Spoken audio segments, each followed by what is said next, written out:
nosotros aquí en Diálogo de la Tarde. Recordarles que nos pueden ver a través de nuestro canal de YouTube, en la plataforma de CNT Play y por supuesto también escucharnos en cualquier parte del mundo a las 24 horas del día a través de nuestro portal web, en el relaudio en www.i99.com.es. Síganos en nuestras cuentas de Facebook, Instagram, Twitter, TikTok y en @radio i99. Ustedes también nos pueden escribir, hacer sus sugerencias y seguir la información que les estamos dando. A usted le escuchan y la ven bastante en Quito, ¿no?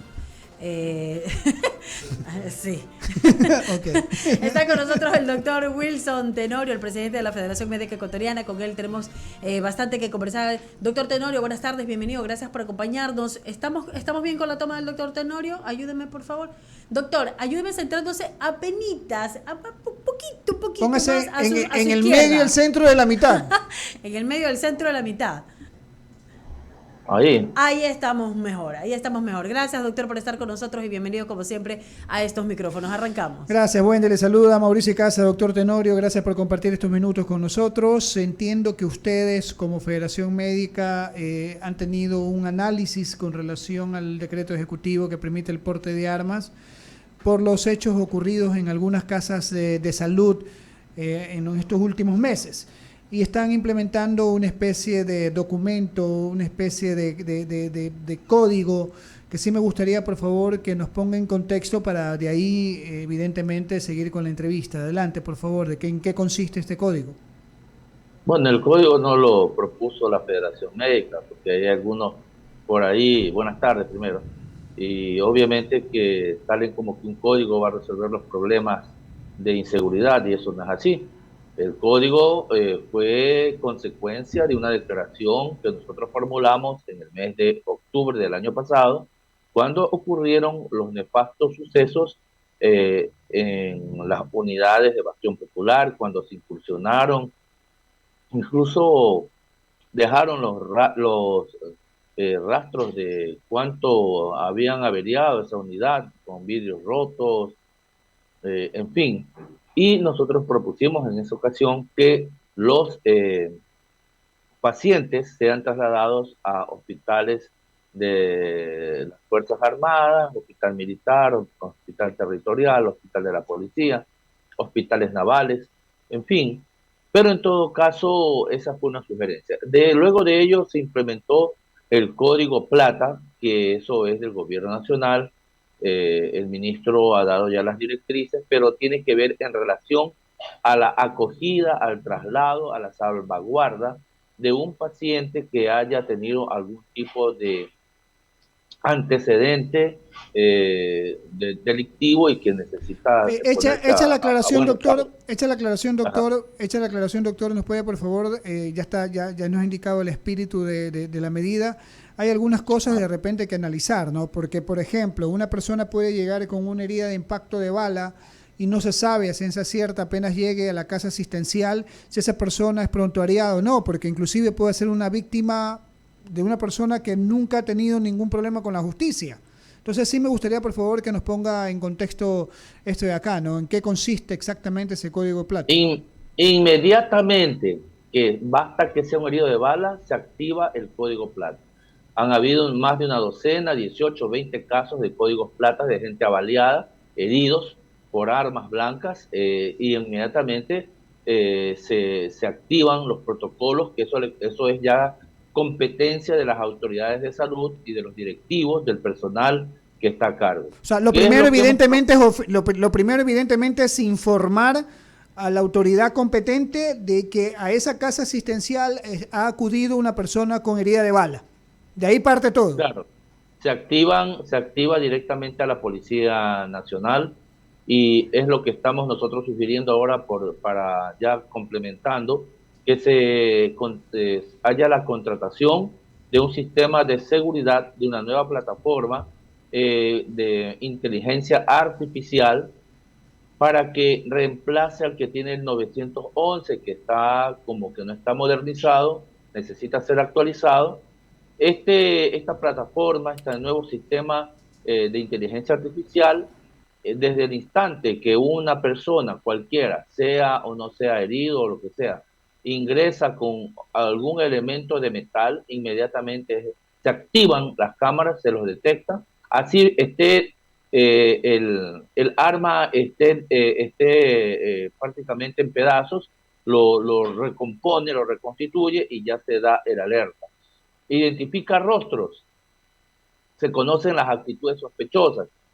Y nosotros hemos instado el día de ayer al señor ministro de Salud que debería, obviamente, ubicarse recursos para contar a la brevedad posible y, obviamente, tener la seguridad interna de nuestras unidades hospitalarias, de nuestras unidades de salud, comenzando por Guayaquil y luego, poco a poco, se irá extendiendo al resto de las provincias del país. Pero en todo caso es una propuesta, como también que la policía no se abastece para poder ubicar entre las tantas y tantas unidades de salud. Y hay que pedir el apoyo de las Fuerzas Armadas. Ese también es el pedido. Y también, como Federación Médica, declarar en emergencia a las provincias de Guayas, Manabí, Santo Domingo de los Áchiras, la provincia de Santa Elena, Esmeraldas y Pichincha. Okay. Entonces, esta es la propuesta. Vamos a ver, vamos a conversar con el señor ministro de Gobierno, el señor Henry Fucalón.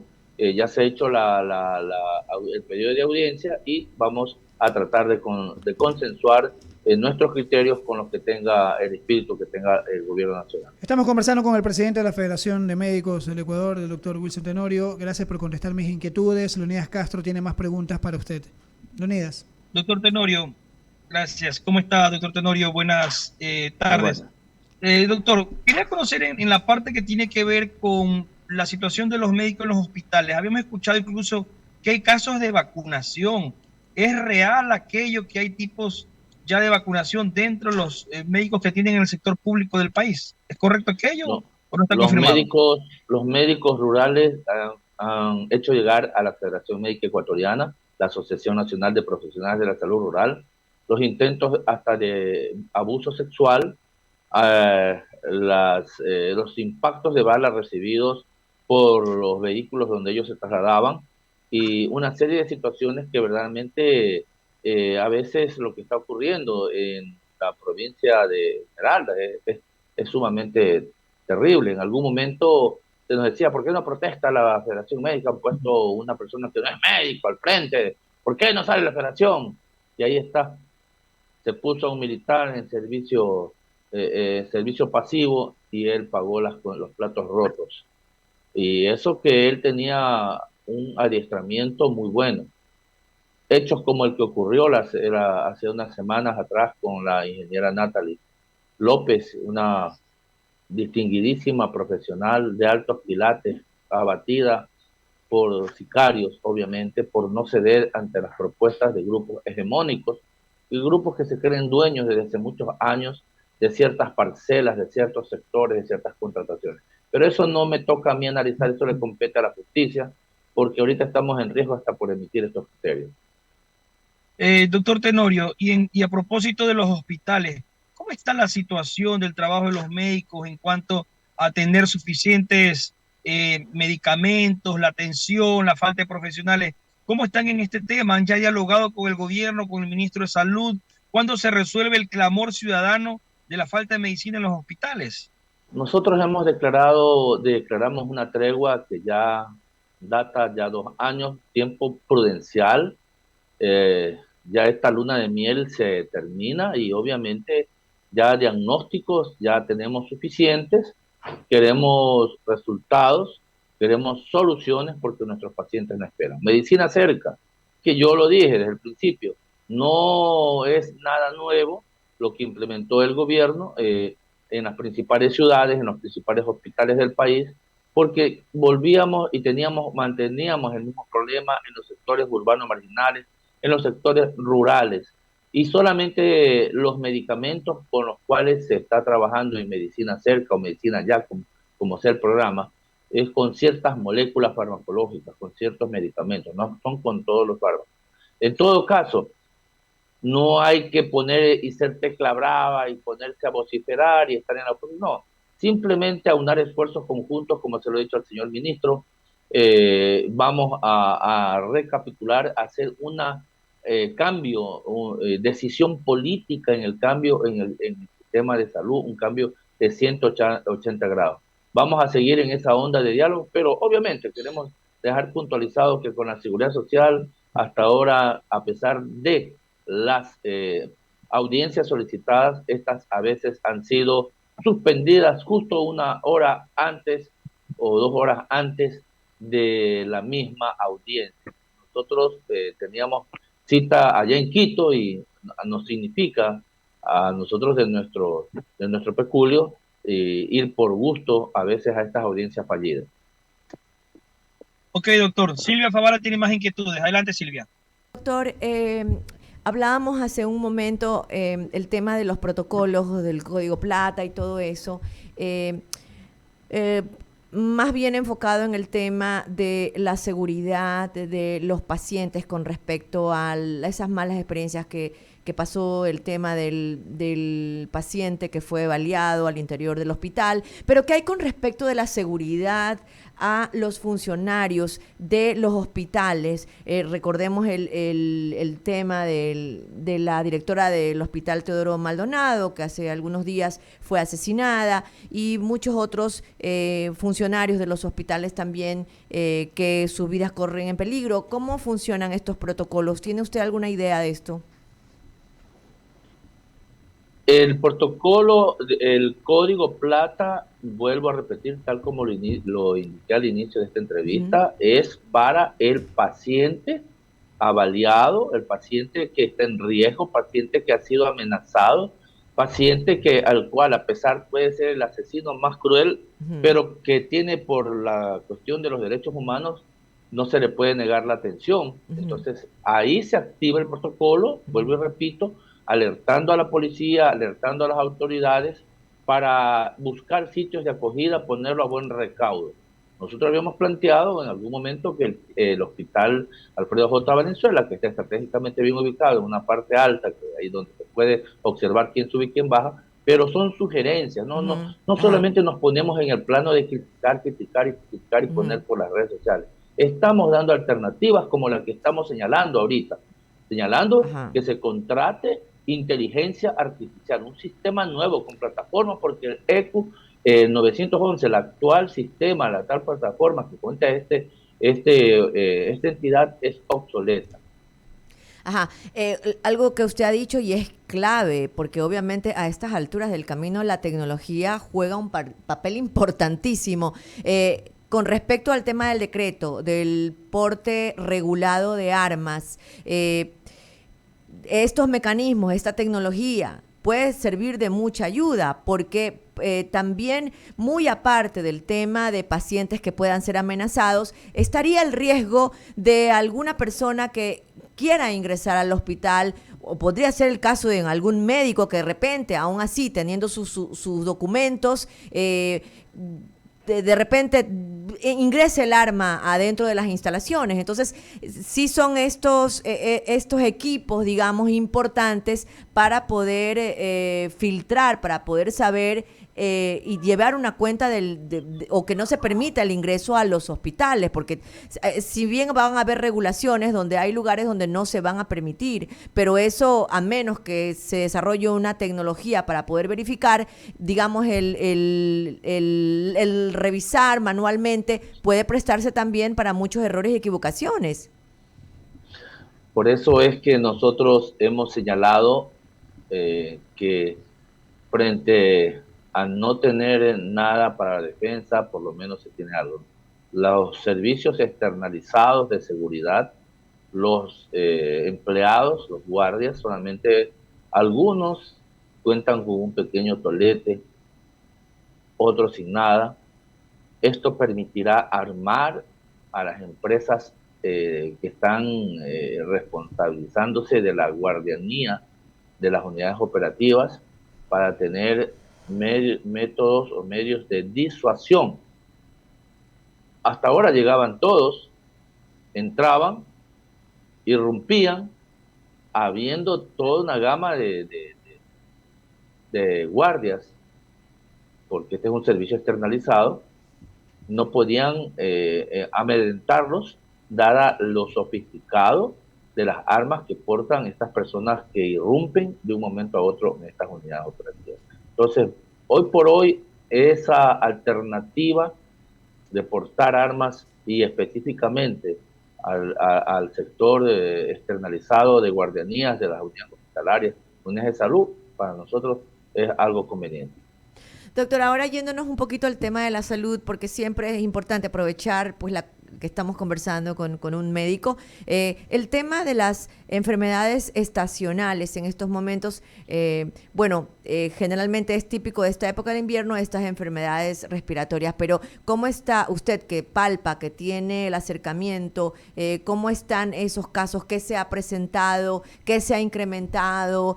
¿Hay algún virus del estómago que quizás en este momento esté haciendo afectaciones? ¿Qué consejos, qué prevención se le puede dar a la ciudadanía? Bueno, simplemente lo que siempre manifestábamos en este mismo espacio, que el COVID-19, esta pandemia, era el comienzo de las otras epidemias que se venían, que se avecinaban. Y de ahí decíamos en este mismo segmento que iban a venir, y ustedes tienen en sus registros, enfermedades propias de los animales, las enfermedades zoonóticas propias de los animales, que podían en un momento dado contagiar al ser humano. De ahí salió ya la viruela, comenzamos con la viruela símica, la viruela del mono, viruela del simio, de los monos. Luego vino la de las aves, la gripe aviar.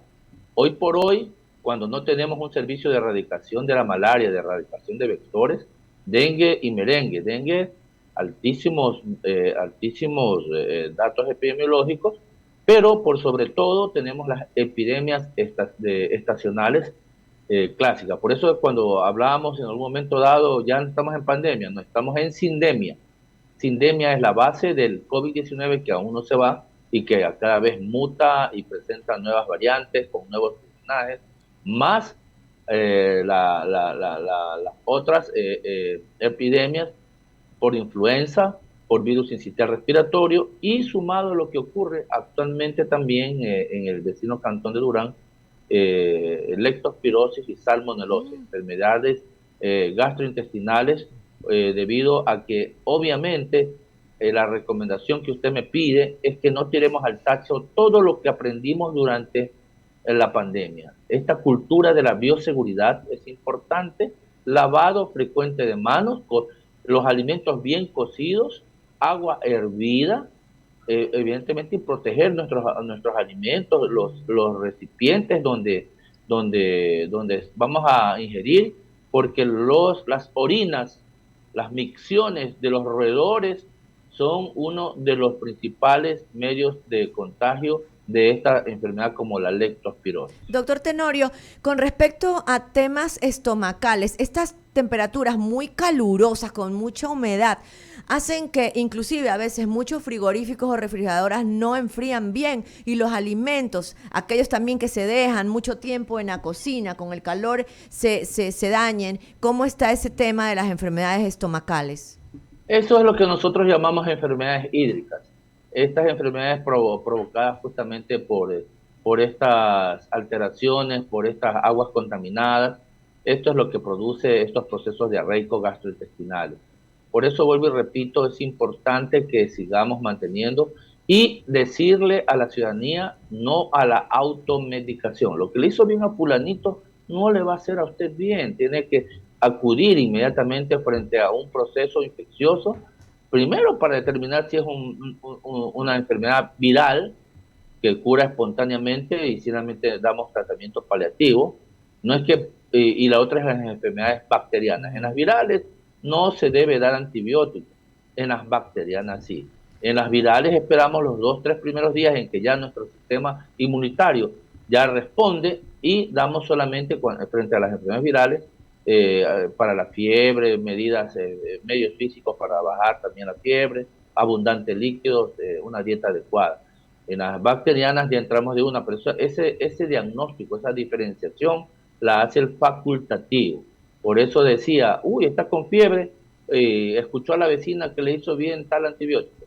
Y estamos creando resistencia bacteriana, resistencia a los medicamentos, porque tomamos indiscriminadamente medicamentos que muchas veces no son los que corresponden. Y cuando un médico prescribe, ya no le hace mella al paciente porque ya desarrolló resistencia. Entonces, no a la automedicación, por favor, y acudamos al facultativo más cercano. O sea, ¿usted cree que de pronto un primer paso importante y que está a la mano sería, como primer punto, descartar con una prueba que sea COVID? Porque recordemos que el COVID se nos complica todo, a veces interviene respiratorio, estómago, entonces esa puede ser como una ayudadita antes de ir al médico, descartar y saber si es COVID lo que tengo o no tengo COVID. Obvio, nosotros pensábamos, había una máxima, durante toda la pandemia, que todo proceso febril hasta que no se demuestre lo contrario era COVID, así de sencillo. Entonces teníamos que hacer las pruebas y de ahí que nosotros desde esta tribuna, de aquí mismo, de esta emisora, decíamos, queríamos más reactivos para poder hacer la cuantificación, la determinación, ¿ya? No puede ser que a unidades operativas teníamos una fila de más de 200 personas y apenas tenían unas 30, 40, 50 o 70 máximo para pruebas y el resto se quedaba. Entonces, obviamente, pues solamente tengo esta casuística de apenas unos 70 y el resto se me quedaba en la cola y decíamos que estaba controlada la enfermedad, pero en realidad era porque no teníamos un sinceramiento de cifras y porque no contábamos con los reactivos necesarios. Doctor, ¿y de qué me vacuno ahora? ¿Cuál es la vacuna del momento? O sea, ya nos vacunamos autocuidado, el COVID, autocuidado frente a todo lo que está, tomar abundante líquido, que esté agua hervida, vitamina C, e incluso evitar los sitios cerrados donde de pronto alguien que esté dentro de ese sitio cerrado, ahora que hay estas aglomeraciones, estas reuniones por graduaciones y todo eso. Entonces es preferible que estas reuniones sean en sitios abiertos para poder, hay que sacrificar la climatización del aire acondicionado por la ventilación de aire puro. Obviamente seguir manteniendo los que optativamente estén la mascarilla, el lavado de manos, obviamente, y siempre alimentos bien cocidos. Doctor, creo que Leonidas quiere hacerle una pregunta. Sí, adelante, Leonidas. Sí, perdóneme, solamente algo breve nomás, doctor. Y a propósito de lo que usted nos indicaba de mantener estos cuidados, la pregunta es, en casos de COVID, se escuchó que hubo un pequeño repunte en los últimos días. ¿Tienen ustedes datos? ¿Cuál es la situación real del COVID en este momento en Ecuador? Para estar tranquilos, no pasa nada, ¿cuál es la situación? No, ahorita tenemos, está controlado, hay que revisar permanentemente la Gaceta, pero el peligro no ha cesado. Obviamente, como lo decíamos, no estamos enfrentados a un virus que tiene un formato regular de conducta. De ahí que existieron en base a la nomenclatura del alfabeto griego, la variante alfa, beta, delta, hasta llegar a Omicron, y de ya para Omicron no se quedó ahí, venían los sublinajes. Entonces cada vez leemos que aparecen nuevamente nuevas subvariantes con nuevos linajes. Obviamente ya estamos vacunados, ya hemos alcanzado la inmunidad de rebaño, la inmunidad colectiva, ya, pero no deja de ser molestoso el contagiarnos con alguna variante que sí causa lesiones, sintomatología, síntomas clínicos que verdaderamente sí molestan y producen a veces la deserción escolar durante varios días y la deserción laboral a nuestros lugares específicos de trabajo. Ok, doctor, muchísimas gracias. Gracias por habernos atendido. Ok, gracias, doctor Tenorio, doctor Wilson Tenorio, presidente de la Federación de Médicos del Ecuador. Gracias por haber estado con nosotros. Ha pasado revista a una serie de temas que tienen que ver con su expertise. Son las 18:30. Como señalé, vamos a abrir el espacio de menciones publicitarias con la melodiosa voz de Wendifer. Aprovecha el confort que les ofrece Urbanización Riona. Este proyecto inmobiliario está ubicado en el kilómetro 3.5 de la vía San Borondón. Se ofrecen departamentos de 665 metros cuadrados. Disfruta de la calidez y exclusividad de vivir en la mejor ubicación cerca de todo. Reserve con tan solo $2,000. Contáctelos al 097-9565-386. 097